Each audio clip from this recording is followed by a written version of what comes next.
A few years ago, I packed my bags, bought a one-way ticket, and left everything I knew behind. No job lined up, no contacts in the new city, no roadmap, just a quiet feeling in my chest that said it was time. What happened after that changed my life in ways I never saw coming. Some of it was incredible.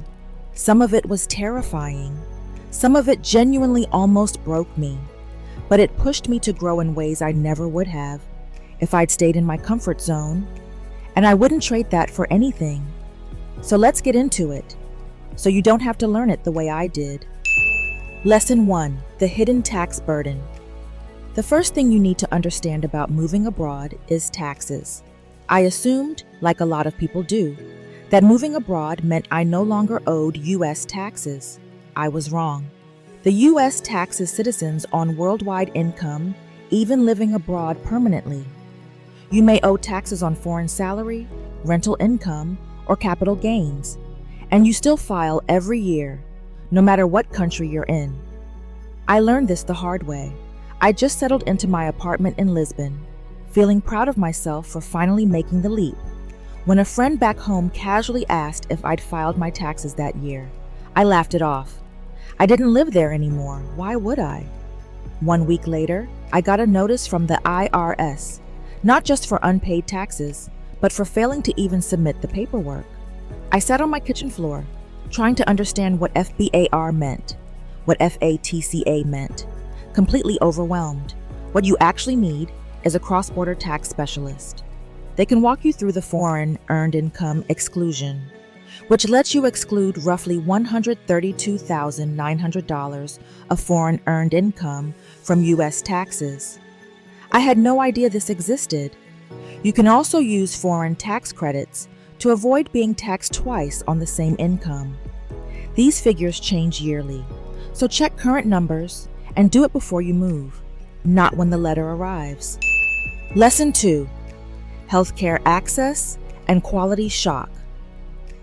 I genuinely thought free healthcare meant good healthcare. That was my mistake. Research your destination's public and private healthcare systems before you go. Public care is often free, but painfully slow, which is exactly why private insurance ends up being essential. About 3 months in, I woke up with persistent pain in my side and went to the public clinic I was registered with. The waiting room was packed. I waited 4 hours to see a doctor for about 7 minutes, in an accent I barely understood, and went home with a prescription I didn't fully grasp. The pain improved within a couple of hours. It wasn't a crisis, but it scared me. What if it had been serious? That pushed me to get real international health insurance, not just travel insurance. Providers like Cigna Global or Allianz Care come up often among expats. Set aside around $5,000 for unexpected medical or dental expenses. Learn a few medical vocabulary words in the local language, and test access to mental health services in your new city in advance. Almost nobody talks about that until they need it. Lesson 3: Banking and currency hurdles. I never knew your U.S. bank could block your card at any time over foreign transactions it flags as suspicious. It happened to me on day 9 of living abroad. I went to a local ATM to pull cash for my first month's rent deposit. Transaction declined. Tried again. Declined. I called my bank, sat on hold for 40 minutes, and was told my account had been flagged for suspicious activity and that I needed to verify my identity in person. At a U.S. branch, I obviously wasn't anywhere near. Rent was due in 3 days and I couldn't touch my own money. I ended up calling a friend back home to wire me cash through PayPal just to cover the deposit. Completely humiliating and completely avoidable. After that, I opened accounts with Charles Schwab and Fidelity, both of which reimburse ATM fees worldwide and don't flag international transactions the same way. Get a virtual U.S. mailing address before you open any account. Services like Traveling Mailbox or Earth Class Mail let you receive statements and mail without a physical U.S. address. Don't fully close your U.S. bank account either.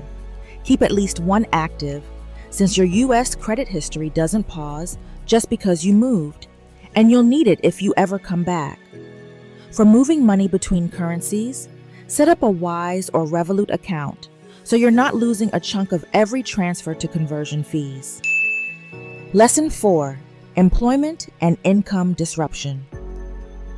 This one's especially relevant if you're a freelancer or remote worker, which describes most expats. A lot of people assume remote work means work from anywhere, no questions asked. That's not how it works. Many countries require the right visa, even if you're working for a foreign company, because you're still physically present on their soil. Figure out what visa fits your situation before you move. Countries like Portugal, Thailand, and Spain now offer digital nomad visas built specifically for remote workers, and they're worth looking into seriously. If you're US-based working abroad, look into employer of record services like Deal or Remote. They employ you on paper in your host country on behalf of your actual employer, keeping everything compliant for both sides. The most important advice here: don't depend on a single income stream. Diversify before you move.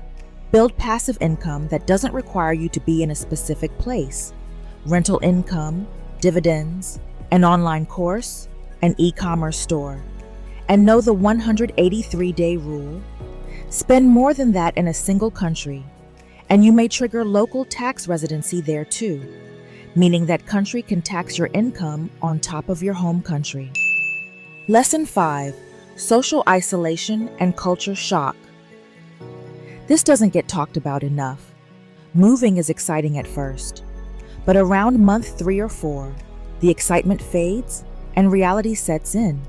And for a lot of people, that reality feels genuinely lonely. You can handle every financial, legal, and practical detail correctly and still hit that wall, because none of it prepares you for being surrounded by an entire city and not knowing a single soul. Don't wait until you're already isolated to build connections. Join expat groups on Facebook, Meetup, or Internations in your very first month. Start learning the local language ideally 6 months before you move. You don't need fluency, but even basic phrases change how people respond to you. Find a hobby that puts you around the same people weekly: a gym, a dance class, a local team. Repeated exposure to the same faces is how friendships actually form abroad. It's consistency, not magic. I do a weekly video call with my family that I still genuinely look forward to. Small rituals like that, or having a friend ship a comfort snack from home, keep you grounded when everything else feels unfamiliar. Give yourself at least 6 months before deciding whether this life is for you. A lot of people quit at month 4, right when things are about to turn around. Lesson 6. Legal and administrative complexity. As soon as you land, you'll hit what I call the bureaucratic loop. The bank wants a local ID. The ID office wants a rental contract. The landlord wants a local bank account before signing anything. You're left wondering where to even start. This is normal. It happens to nearly every expat. Arrive with every document you can think of: apostilled birth certificate, marriage certificate, FBI background check, passport copies, all of it. Don't lock in permanent housing in week 1. Book a serviced apartment for 2 to 4 weeks so you have a legitimate address for paperwork without lease pressure. Hire a local relocation agent or lawyer for your first 30 days. It feels like an unnecessary expense, but they know exactly which office and which documents, saving you weeks. And keep enough cash or a no foreign fee backup card to cover at least 3 months of expenses, in case accounts get delayed or cards get frozen while everything sorts itself out. The cost of leaving your city or country isn't just financial. It's emotional, relational, and bureaucratic all at once. But the people who actually succeed at this aren't the ones who avoid problems. They're the ones who solve problems before they become emergencies. I hope this helped. Until next time.